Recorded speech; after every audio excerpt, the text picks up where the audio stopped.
అద్దాల నుండి శాశ్వత విముక్తి పొందండి. లాసిక్ సర్జరీ 14,000 మాత్రమే. వివరాలకు సంప్రదించండి. బట్ పెళ్ళైన తర్వాత మామయ్యని చూసి అలవాటు అయిపోయిందా? యాక్టింగ్ చేయాలి డెఫినెట్ గా వాళ్ళందరిని చూసి వచ్చేసిందా? మామైతే ఎక్కువ ఉండేవాడిని కాబట్టి ఆ షూటింగ్ ఆ లొకేషన్స్ ఇవన్నీ ఎక్కువ ట్రావెల్ అయ్యా కాబట్టి అదేంటో తెలుసు. అంటే నేను చైల్డ్ ఆర్టిస్టే. నేను ఆల్రెడీ చిన్నప్పుడు 2 సినిమాలు చేశా చైల్డ్ ఆర్టిస్ట్ గా. అప్పట్లో ఒకటి అదే ఇది అమానుషం అని ఒకటి వచ్చింది. ఆ తర్వాత మన పాపేమా ప్రాణం అని కృష్ణరాజు గారు సుహాసిని గారు హీరోయిన్. దాంట్లో నా సిస్టర్ మెయిన్ క్యారెక్టర్ చేసింది. పాపేమా ప్రాణంలో మన జయకృష్ణ గారు ఉండేవాళ్ళు, గుర్తుంది? జయకృష్ణ గారు ప్రొడ్యూసర్. సో దాంట్లో చేశాను. సో 2 సినిమాలు చేసిన తర్వాత ఏం పెద్ద ఇది చేయలేదు, కానీ చిన్నప్పటి నుంచి అలా కొంచెం సర్కిల్ అలా ఉండేది. ప్లస్ మామయ్య వచ్చిన తర్వాత అది పెరిగింది. ఒకసారి జిమ్కి వెళ్తుంటే నేను మా రవిబాబు అన్న ఇద్దరం ఎదురెదిరిల్లే మేము. సో వెళ్తుంటే ఒకరోజు రవిబాబు అన్న ఆపి, అంటే నువ్వు యాక్టింగ్ ఇంట్రెస్ట్ ఉందా అని అడిగితే అంటే ఎక్కడ నేర్చుకోలేదన్న, ఇంట్రెస్ట్ అయితే ఉంది. సార్ నువ్వు ఒకసారి ఆఫీస్కి రా అన్నారు. వెళ్తే ఆ రోజు ఆయన బిజీగా ఉన్నారు. వచ్చేసాను. తర్వాత మళ్ళీ 2 రోజుల తర్వాత కో డైరెక్టర్ ఫోన్ చేశారు. సార్ రమ్మన్నారండి, ఒకసారి మీరు ఫ్రీగా ఉంటే రండి. సరే వెళ్ళి కలిసిన తర్వాత ఇలా ఉందని చెప్పారు.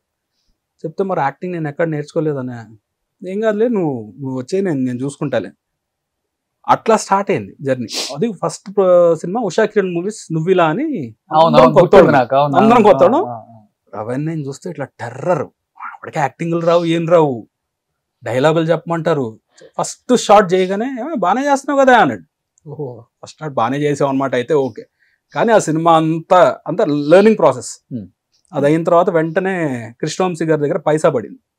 ఇంకా కృష్ణవంశీ గారు రవిబాబు అన్న ఇద్దరు technically very strong people. And వాళ్ళ టేకింగ్ కానీ ఇది కానీ వాళ్ళ చిన్న ఐబాల్ మూవ్మెంట్ అటు ఇటు మిస్ అయినా కూడా ఊరుకోరు. సో మా మామయ్య అయితే నాతో ఏమన్నారంటే, అమ్మయ్య ఒక 4-5 లక్షలు మిగిల్చామన్నారు. దేనికి అని? యాక్టింగ్ స్కూల్కి పంపాల్సిన అవసరం లేదు, శుభ్రంగా రవిబాబును కృష్ణవంశీ ఇద్దరు కలిసి పిండి అవతలేశారు, ఇంకా మాకు ప్రాబ్లం లేదు, ఆ ఖర్చు మిగిల్చామమ్మా అని చెప్పన్నారు. ఫస్ట్ నుంచి గుండెతోనే ఉన్నావా? ఆ సినిమా అప్పుడు గుండె, ఇంకా అదే అంటున్నా, అది కంటిన్యూ అయిపోయింది. మామూలుగా అయితే హెయిర్ స్టైల్ బాగుంటది కదా. అంటే రవిబాబు గారు అసలు ఆ లుక్, ఆ టిపికల్ లుక్ ఆయన చెప్పారు. అసలు ఈ లుక్ ఎవరికి అంత సెట్ అవ్వదు, ఇట్స్ వెరీ టిపికల్ అండి, హైట్ కి అది బాగా సెట్ అయింది, నెవర్ చేంజ్ ఇట్ అని చెప్పి ఆయన అంటనే ఉన్నారు. మధ్యలో ఒకసారి కొంచెం హెయిర్ తో స్టార్ట్ చేద్దాం అనుకున్నారు. బట్ రకరకాల హెయిర్ స్టైల్స్ ఇష్టపడతాం ఈ ఏజ్ లో. అలాంటిది ఎప్పుడు ఇలా గుండె అంటే కష్టంగానే ఉందా? కష్టమే. బట్ నేను మొన్నటి వరకు మళ్ళీ హెయిర్ తో ఒక 4 years కోవిడ్ అప్పుడు హెయిర్ తో స్టార్ట్ చేసి చాలా సినిమాలు చేశా. కిలాడి, భగవంత్ కేసరి, బాల్తేరు వీరయ్య, ఇంకొక 4-5 సినిమాలతో రిలీజ్ కున్నాయి హెయిర్ తో చేసా. బట్ ఏంటంటే ఎక్కువ ఆఫర్స్ ఇలాగే వస్తున్నాయి నాకు. అంటే ఇలా చాలా సినిమాలు వదిలేసి వచ్చింది. ఇప్పుడు ఈ లుక్కే కావాలి అంటే, అరే మనం హెయిర్ తో ఇది చేస్తున్నాం కదా అంటే, కాదండి ఆ లుక్ అయితే మేము అనుకుంటున్నాం అని ఇలా వదిలేసి తర్వాత నాకే అనిపించింది, ఏంట్రా మనం సినిమాలు వదిలేయడం ఏంటి, దీని గురించి లేదు మన ప్రొఫెషనే అది, మన బ్రెడ్ అండ్ బటర్, వేరే బిజినెస్లు ఏం లేవు. సో దీని మీదే ఇది కాబట్టి అని చెప్పి వెంటనే ఇలా షేవ్ చేయగానే రవిబాబు అనే దగ్గర నుంచి ఫోన్ వచ్చింది. క్యారెక్టర్ ఉంది మొన్న చేసాం, తను మెయిన్ క్యారెక్టర్ చేసింది. అవునులో నాకు ఎలాంటి క్యారెక్టర్ పడిందో ఇప్పుడు రవిబాబు అనే సినిమాలో అలాంటి క్యారెక్టర్ చేసింది. గుండె నువ్వే గీసేసుకున్నావా? అంతే, నేనే ఇంట్లో షేవింగ్ గివింగ్ అన్ని నేనే. ఓకే, డైలీ గుండె చేయాల్సింది. ప్రో అయిపోయా. షూటింగ్ ఉంటే రోజు భలే కష్టంగా ఉంటది కదా ప్రో అయిపోవడం అంటే. మనం చూసి నా ఫ్రెండ్స్ చాలా మంది, ఏ సెలూన్ అంటే సెలూనా పాడా, మా బాత్రూమ్ లో మిర్రర్ డైలీ చేయాల్సిందేనా? కాదు, డైలీ అవసరం లేదు, 3-4 days ఒకసారి. 3-4 days ఒకసారి చేస్తా.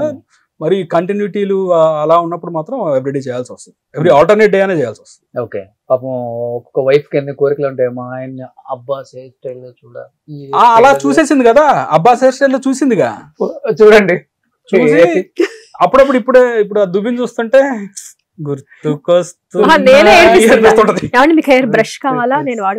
ఇప్పుడు వచ్చే ఇంటర్వ్యూకి వచ్చే ముందు కూడా హెయిర్ డ్రైర్ జుట్టారు పెట్టుకుంటామని ప్రామిస్ గీతామాట నేను కంట్రోల్ అనుకుని వచ్చా. నేను రోజు ఏడిపిస్తా, మా ఇద్దరి మధ్య ఇలానే ఉంటుంది అనమాట. ఎవ్రీ సింగిల్ డే నేను ఏడిపించడమో తను నేర్పించడమో, వీఆర్ లైక్ దిస్ అంతే. సరదాగా జోకులు వేసుకోవడము, తిట్టుకున్నా కూడా ఇద్దరు ఒకవేళ ఒకళ్ళనొకళ్ళు చిన్నగా క్రిటిసైజ్ చేసుకున్నా కూడా ఇట్ ఇస్ లైక్ కంప్లీట్ అంటే జోవియల్ గానే ఉంటుంది. బట్ ఫస్ట్ లో మంచి మంచి క్యారెక్టర్స్ పడ్డాయి, లెంత్ క్యారెక్టర్స్ పడ్డాయి. లెంత్ క్యారెక్టర్స్ బట్ తర్వాత కొంచెం తగ్గిందని చెప్పుకోవచ్చు. 100% తగ్గింది. ఇంపార్టెన్స్ తగ్గించారు డైరెక్టర్స్, బికాస్ ఆఫ్ కథ కావచ్చు, లేకపోతే వాళ్ళు ఏమనుకుంటున్నారు మనం కావచ్చు. మామయ్య ఉంటే ఇంకొకలాగా ఉండేదేమో అని కొంతమంది అనుకుంటారు. అయి ఉండొచ్చు. టాలెంట్ ఎంత టాలెంట్ ఉన్నా కానీ ఆవగించేంత అదృష్టం కూడా ఉండాలి కదా. సో మన సపోర్ట్ ఉంటే అది వేరే ఇండస్ట్రీలో, మన సపోర్ట్ లేకపోతే మనకి ఎదగాలంటే కష్టంగా ఉంటది కొంచెం. నేను ఈ రోజు మావయ్య సపోర్ట్ తో ఒక్క సినిమా కూడా చేయలే. ఇది జస్ట్ పేరు చాలు కదా. పేరు ఓకే, బట్ ఆయన ఒక ఇంటర్వ్యూలో కూడా చెప్పారు, ఇట్లా రాధాకృష్ణ గారు రాధాకృష్ణ గారు ఇంటర్వ్యూలో కూర్చొని ఆయన అడిగారు, ఏంటి మీ అల్లుడు కూడా ఇప్పుడు మంచి సినిమాలు చేస్తున్నాడు కదా అంటే, అది మాత్రం ఆయన ఇదే, ఎక్కడ నేను ఎవరికి రికమెండ్ చేసి మా అల్లుడిని పెట్టుకోమని చెప్పలేదు, అతను సొంత దీంతోనే వచ్చాడు. సో నా ఫ్రెండ్స్ కూడా అందరూ అప్పుడు అన్న మాటలన్నీ అవును సినిమా చూసాక పిన్ డ్రాప్ సైలెన్స్ లో ఉన్నారు. ఇంత మెయిన్ క్యారెక్టర్ చేశాడు, అది పెద్ద హిట్ అవును, అప్పుడు అది బాగా పేరు తీసుకొచ్చింది. తర్వాత ఏం చేశానంటే, ఇప్పుడు తర్వాత రాజా ది గ్రేట్ కానీ F2 ఇవన్నీ మంచి క్యారెక్టర్సే, అనిల్ రావిపూడి అని కూడా మంచి క్యారెక్టర్స్ ఇచ్చారు. తర్వాత ఏంటంటే హెయిర్ ఎప్పుడైతే మనం ఇన్ని సినిమాలు చేస్తాం కదా, బోర్ కొడుతుంది జనాలకు కూడా, కొంచెం మార్చాలి అన్న ఇదిలో కోవిడ్ అప్పుడు హెయిర్ చేయడం స్టార్ట్ చేశాను, హెయిర్తో చేయడం స్టార్ట్ చేశాను. అప్పుడు తగ్గినాయి. అంటే జనాలకి ఏంటంటే ఈ లుక్ గుర్తుండిపోయింది. అట్లా నేనే చెప్తాను కదా, సినిమాలు వదిలేసినవి ఉన్నాయి, ఇంకా మనం తప్పు చేయకూడదు. ఇప్పుడు ఇంకా దిస్ ఇస్ ఇంకా వెరీ లేట్, ఇంకా తప్పు చేస్తే ఇంకా ప్రాబ్లం అవుతుందని చెప్పి ఇప్పుడు అంత మంచి మూవీస్ రిలీజ్ రిలీజ్ కి 4 సినిమాలు రెడీగా ఉన్నాయి. ప్రొడక్షన్ లో 2 సినిమాలు, ఒక web series. Okay, now by God's grace I'm very busy. So remuneration ఎంత చింటూ పర్ డే? ఒక 50,000. మనం ఏం చెప్తాం మళ్ళీ అక్కడికే, ఇంట్లో ఎలానే చెప్పు కదా కరెక్ట్ రెమ్యునరేషన్. ఇక్కడ కాదండి సామెత, ఆడవాళ్ళ వయసు అన్న మగాళ్ళ జీతం చెప్పకూడదు. ఓకే, మీ వయసు వస్తుంది, నేను అడగనండి, ఇంకా అడిగే ఉద్దేశం లేదు. మీరు ఇంకొక 10-15 ఇయర్స్ అయినా ఇలానే ఉంటారు.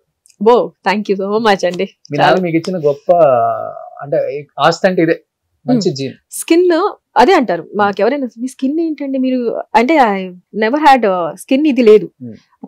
మీ స్కిన్ ఎందుకలా క్లియర్ గా ఉంటుంది? మీరు ఏం చేసి, నేను ఏ రోజు ఫేషియల్స్ చేయించు, I never use go to parlours, facials అవన్నీ ఎప్పుడు చేయించాలి. అంత జీన్సే, అంతే. లక్ అనుకోవచ్చు, అది అదొక రకంగా దేవుడి దయో ఏమో. బట్